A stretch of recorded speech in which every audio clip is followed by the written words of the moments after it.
Hey friends, welcome back.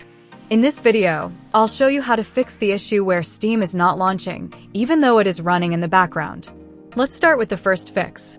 First, right-click on the taskbar and open Task Manager.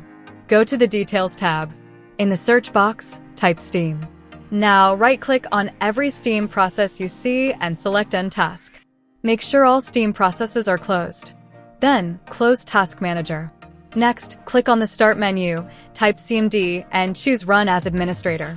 Now, paste the repair command that I've shared in the video description. Press Enter to run it. This command will repair Steam files automatically.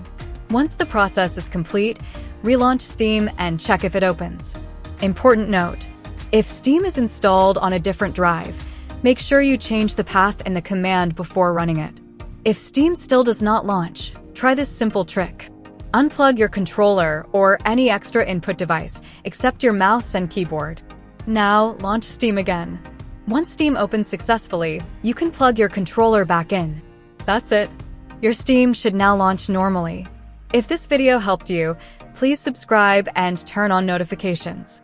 Thanks for watching. To be what I want, I'll keep dreaming on, and I'm staying strong, need to move on. To be what I want, I'll keep dreaming.